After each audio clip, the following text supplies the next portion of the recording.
Hey there, so today we have another video and we're going to be talking about Magic the Gathering. I'm going to split it up uh, in this video two ways. First is for you guys that don't play Magic at all. Just keep watching the video. It's more of a story time. This doesn't actually involve like anything super geeky. And then for you Magic geeks out there, you can listen to the second half of it. So the first half is, what is Magic the Gathering? So Magic the Gathering is the most popular trading card game in the world. It's existed since 1993. There's tens of thousands and thousands of cards printed. They print like hundreds of thousands of cards every year, and it's ever changing and evolving kind of game. And what is my quick first sentence talking about that? I used to be semi-competitive, whatever. I don't know how competitive I was, but I actually got invited to the actual Pro Tour once. They flew me out there. It's sort of like getting invited to the PGA Masters once. It's the biggest tournament. They throw it 4 or 5 times a year. I think 4 times a year, and I got to make it in one of those, and that's my sort of highlight of my career. Bang. All right. So what is Magic the Gathering? It's a trading card game. It comes off very geeky. I think most people think it's a like super geeky thing, but I've been playing since I was 13. And the comparative things would be like chess and poker. For me, those games are a little stale because obviously there's only so many chess pieces out there. Poker has only so many cards out there, 52 cards. And then it's also sort of a money game. Chess, I think you just play casually, versus poker, like you're there for the money. Like if you're going to play with actual competition, skill, stakes, it involves money. And you're going to have to deal with the money part of it. Magic can do all of that. Like you can, first off, there's no like gambling side of it, but obviously there's money involved if you're going to plan on traveling, playing tournaments, and being competitive. But it can also be a very casual game. And also, one of the great things about Magic is that I think there's the stereotype sort of exists. The smelliest people I smelled in my life have been at Magic the Gathering tournaments. But what exists now, and go on your computer, go on your phone right now, please do it. Download Magic the Gathering Arena, and you can literally learn how to play on an app and play for free.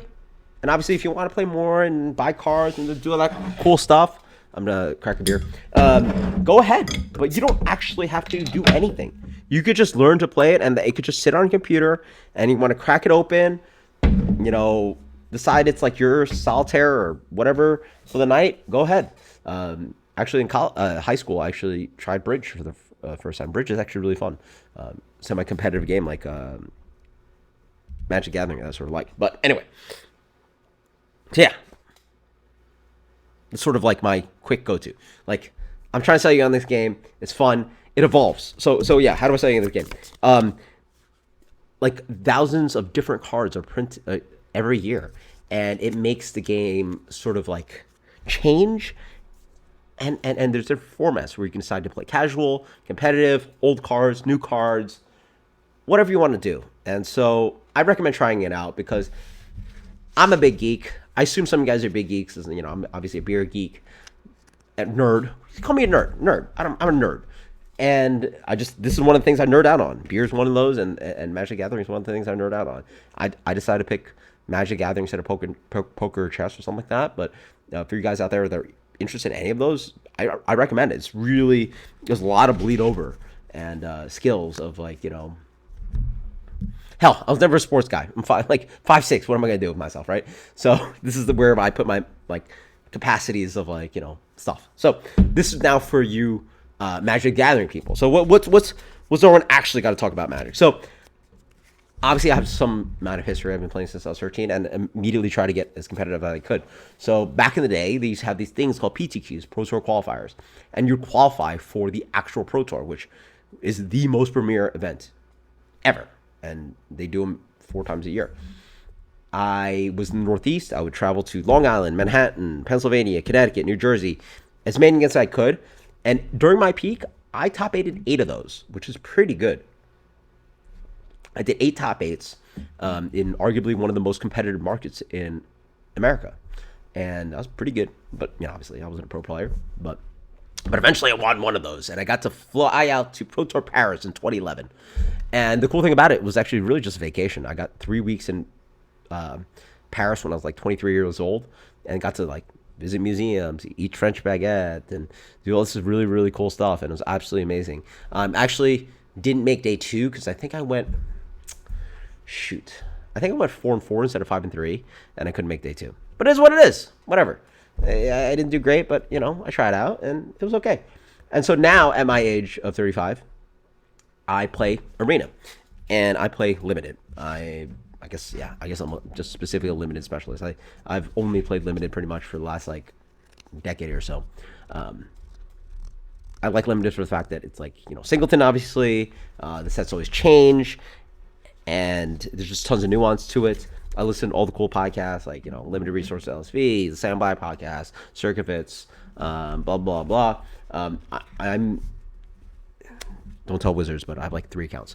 I play on 3 accounts, and I play pretty casually in the sense that like obviously it's competitive in the sense of like you're ranking all the time. But I'm usually like watching TV, watching football, doing reviews and having beer with having beer after the review. So I'm not like hyper focused. So I would argue I'm probably a Mythic level player, and I've obviously made Mythic before, but I just hang out around like Platinum and Diamond usually between my accounts, and my goal is always to get like all my 3 accounts to Diamond, and I'm good enough to do that playing casually and like making tons of punts. Like I don't focus on my games enough. I play too fast, punt tons of losses. But that's just how I casually play. Like I don't wake up and go like, all right, I'm gonna focus. Like I could, but I just play casually. So that's what I do. So that's my magic these days. I don't know what kind of content you guys want from me. I would have to make a new channel and just do like maybe a road to Mythic for you guys and just like play tons of arena, focus, try hard, and make Mythic. I can do that for you guys. That sounds fun for you diehard Magic the Gathering fans out there. But this is really just a talk about, introducing some people to why Magic's awesome, why I love it, and I recommend it. So post in the comments below. Like, if you want me to teach you how to play, I'll maybe make a new video or make a video about it. Who knows? But it's really cool. I mean, I know people consider it's like, oh, it's super geeky and nerdy and like, but bro, we drink craft beer. Like, I'll play fantasy football. Man, I'm a freaking nerd, geek, whatever you want to call it. I'm not fat enough and stinky enough to sort of fit the stereotype. Probably maybe fat enough, but like whatever, man. Like, I don't care anymore. I'm a grown man. Call me a nerd, whatever. I play what's fun. I watch what I watch. I listen to what I want, and I'm just enjoying myself. So until next time, cheers. Craft beer is very not cool, by the way, too, by the way, if you want to mention that. So, whatever. I love it, but just like, talk smack. Like, it's not very cool. It is what it is, but I love it. You guys love it. We all love it. Enjoy what you love. What else can I say? Cheers later.